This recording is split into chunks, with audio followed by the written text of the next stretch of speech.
பிரியமானவர்களே, கர்த்தர் நல்லவர். இந்த நாள் கர்த்தர் உண்டு பண்ணின நாள். இதில் நாம் மகிழ்ந்து களி கூறுவோம். ஆண்டவராகிய இயேசு கிறிஸ்துவின் நாமத்தினால இந்த நாளின் சத்தியங்களை கேட்கும்படியாக நாங்கள் ஒவ்வொருத்தரையும் வாழ்த்தி ஆசீர்வதிக்கிறேன். இயேசுவின் நாமத்தினால உங்களுடைய தோல்விகள் எல்லாம் வெற்றியாய் மாறும். இயேசுவின் நாமத்தினால. ஏன் அப்படின்னா, கர்த்தர் நல்லவராய் இருப்பதனால நம்மளுடைய எல்லா தோல்விகளையும் ஜெயமாய் மாற்றுகிற தேவன். முதல்ல ஒரு வசனத்தை வாசித்து இந்த நாளின் சத்தியத்துக்குள்ள போவோம். நீதிமொழிகள் 21வது அதிகாரம் 7வது வசனம் ரொம்ப முக்கியமான வசனம். வெளிப்படுத்தின விசேஷம் 21:7. வெளிப்படுத்தின விசேஷம் 21:7. ஜெயம் கொள்ளுகிறவன் எல்லாவற்றையும் சுதந்தரித்துக் கொள்வான். நான் அவன் தேவனாயிருப்பேன், அவன் என் குமாரனாயிருப்பான். ஜெயம் கொள்ளுகிறவன் எல்லாவற்றையும் சுதந்தரித்துக் கொள்வான். எல்லா தோல்விகளையும் அவர் வெற்றியாய் மாற்றுகிற தேவன்.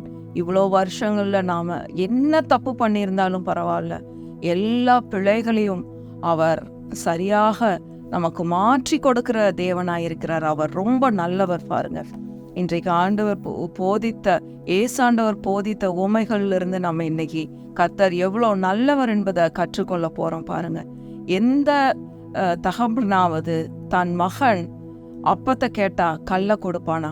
எந்த தகப்பனாவது, எந்த ஒரு நல்ல தகப்பனாவது தன் மகன் தன்னிடத்தில் அப்பத்தை கேட்கும்போது கல்ல கொண்டாந்து கொடுப்பானா?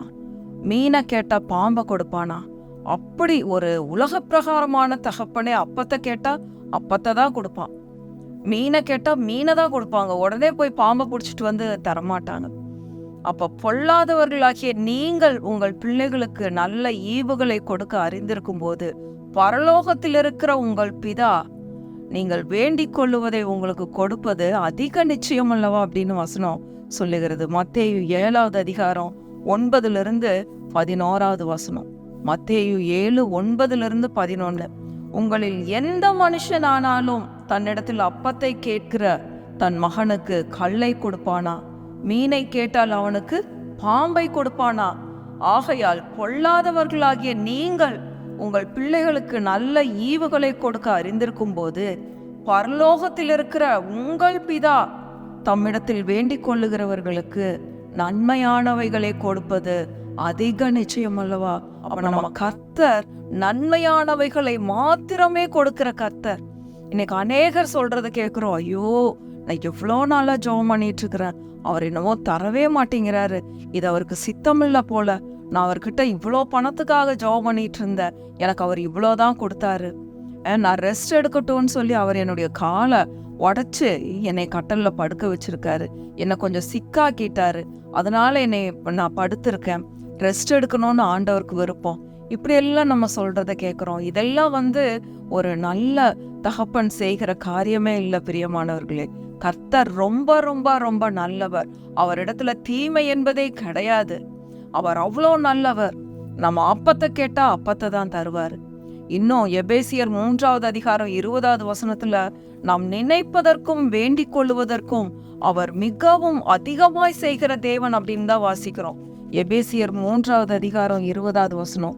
நாம் வேண்டிக் கொள்ளுகிறதற்கும் நினைக்கிறதற்கும் மிகவும் அதிகமாய் நமக்குள்ளே கிரியை செய்கிற வல்லமையின்படியே நமக்கு செய்ய வல்லவராகிய அவருக்கு நம்ம நினைக்கிறதுக்கும் நம்ம ஜெபிக்கிறதுக்கும் மேலதான் அவர் அதிகமாய் செய்கிற தேவன். அவர் அவ்வளோ நல்ல தேவன். ஒருவேளை உங்களுக்கு அவர் தீமையை செய்யறாரு, இப்படி ஜெபத்தை கேட்கறது இல்ல, நான் இவ்வளோ பணம் கேட்டா இவ்வளோதான் கொடுக்குறாரு அப்படின்லாம் சொல்லி உங்களுக்குள்ள எண்ணங்கள் இருந்தா அந்த எண்ணங்களை இன்றோடு மாற்றி விடுங்கள்.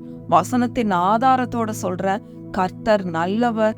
அவர்கிட்ட தீமை என்பதே, அவரிடத்துல தீங்கு என்பதே ஒரு துளி கூட கிடையாது.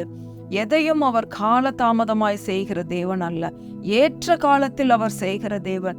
ஏற்ற காலத்தில் உன் தேசத்தில் மழை பெய்யும் அப்படின்னு தான் வசனம் சொல்லுகிறது. பாருங்க, நம்மளுடைய நன்மைக்காக ஒரு சில காரியங்களை நம்மளுக்கு பெஸ்டா சிறந்ததை தரணும்னு சொல்லி ஒருவேளை அவர் லேட் பண்ணலாம். நம்ம எங்கே போய் மாட்டிக்கொள்ள கூடாது அப்படின்னு சொல்லி நம்மளோட டைமுக்காக அவர் வெயிட் பண்ணிட்டு இருக்கலாமே ஒழிய அவர் ஒருபோதும் எந்த ஒரு காரியத்தையும் அவர் தாமதப்படுத்துவதே கிடையாது.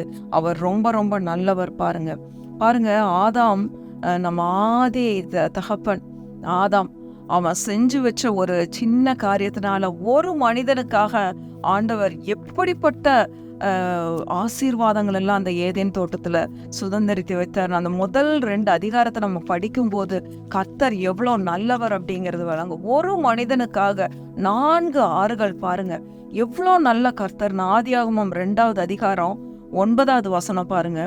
ஆதியாகமம் 2:9, தேவனாகிய கர்த்தர் பார்வைக்கு அழகும் புசிப்புக்கு நலமுமான சகலவித விருட்சங்களையும், புசிப்புக்கு நலமுமான, நம்ம சாப்பிடுறதுக்கு எல்லா விதமான நலமுமான சகலவித விருட்சங்களையும், தோட்டத்தின் நடுவிலே ஜீவ விருட்சத்தையும் நன்மை தீமை அறியத்தக்க விருட்சத்தையும் பூமியிலிருந்து முளைக்க பண்ணினார். தோட்டத்துக்கு தண்ணீர் பாயும்படி ஏதேனிலிருந்து ஒரு நதி ஓடி அங்கே பிரிந்து 4 பெரிய ஆறுகளாயிற்று.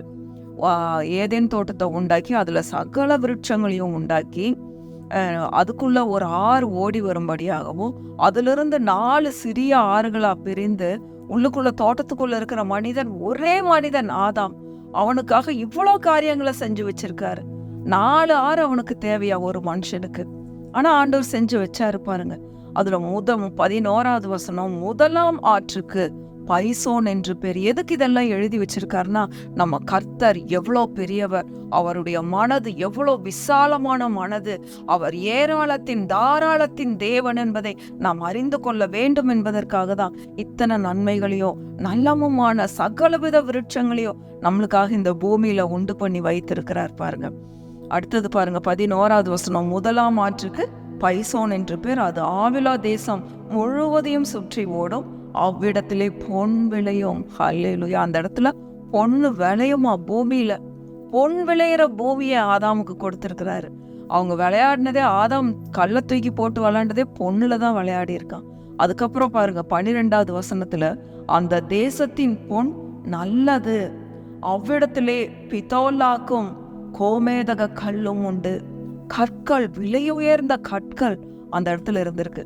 இங்க செங்கல்லும் வெங்கச்சாங்கல்லும் கிடக்கிற கற்பாறையில கிடக்கிற மாதிரி அங்க ஏதேன் தோட்டத்துல கோமேதக கல் பாருங்க, பொண்ணு அப்படியே நடக்கிறதே பொண்ணுலதான் ஆதாம் நடந்திருக்கு. அப்படிதான் உண்டாக்கி வச்சிருக்காரு. அது மட்டும் இல்லாம அடுத்த அதிகாரத்து பின்னாடி வர்ற வசனங்களை பார்த்தா, அவன் தனியா இருக்கிறது நல்லதல்லன்னு சொல்லி அவனுக்கு ஏற்ற துணைய வேற உண்டாக்கி கொடுத்து அவங்க என்ன பண்ணிட்டாங்க, ஆண்டவர் எல்லாத்தையும் நீ எடுத்து அனுபவிக்கலாம், இந்த ஒரு விருட்சத்தின் கனியை மட்டும் நீ புசிக்க கூடாதுன்னு சொல்லி அவன் புசித்து, அதுக்கப்புறம் ஆண்டவர் கொடுத்த பொண்டாட்டி மேலேயே குறை சொல்றான். இவதான் எனக்கு கொடுத்தா, நீங்க கொடுத்த மனைவி, நீங்க கொடுத்தவ எனக்கு இதை கொடுத்தா, அதனால சாப்பிட்டுட்டேன். பிரியமானவர்களே, ஏதோ ஒரு தப்பும் நம்ம தப்பு பண்ணிட்டு அதை போய் நம்ம அடுத்தவங்க மேல, கணவன் மேலேயோ மனைவி மேலேயோ நம்ம பிளேம் பண்ணிட்டு இருக்க கூடாது. பாருங்க, நம்மளோட காரியங்கள் நம்ம ஒத்துக்கொள்ளணும். கர்த்தர் அதை சரி பண்ணி கொடுக்க அவர் போதுமானவராய் இருக்கிறார்.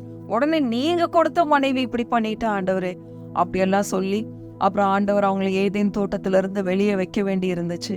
அந்த லாஸ ஆண்டவர் சரி பண்ணி கொடுக்கறதுக்காக கல்வாரி சிலுவைக்கு போக வேண்டி இருந்தது. பாருங்க, ஆதாம் என்னெல்லாம் தீமைகளை வர வச்சாலும் அன்னைக்கு தொடங்கின பாவம் இன்றைக்கு வரைக்கும் நாம் செய்து கொண்டிருக்கிற ஒவ்வொரு காரியங்களுக்கும், கடந்த கால பாவம், நிகழ்கால பாவம், எதிர்கால பாவம்னு இப்படி முக்கால பாவங்களுக்கும் அவர் ஒரே தரம் பலியாக கல்வாரி சிலுவையில பலியாக வேண்டி இருந்தது. தன்னுடைய உயிரை கொடுக்க வேண்டி இருந்தது. நம்மளுடைய தகப்பன் நம்மளை நேசித்து நம்மளை இந்த பாவ உலகத்திலிருந்து மீட்டெடுக்கும்படியாக தன்னுடைய சொந்த குமாரனை அவர் கொடுக்க வேண்டி இருந்தது. இந்த லாஸ்ல இருந்தெல்லாம் நம்மளை மீட்டு எடுக்கும்படியாக. பாருங்க, நேற்றைய தினத்துல ஒரு செய்தியை கேட்டுட்டு இருந்தேன். அதுல அந்த ஊழியக்காரர் சொன்ன அந்த உதாரணம் என்னுடைய இருதயத்தை ரொம்ப டச் பண்ணுச்சு. அதனால நான் உங்களோட ஷேர் பண்றேன். நம்ம எல்லா இடத்துலயும் இன்னைக்கு கேஃப் காஃபி டேங்கிற கடைகள் எங்க பார்த்தாலும் பாக்குறோம். ரொம்ப ஹைஃபை காஃபி எல்லா இடத்துலயும் உலகம் பூராவும் இருக்கு.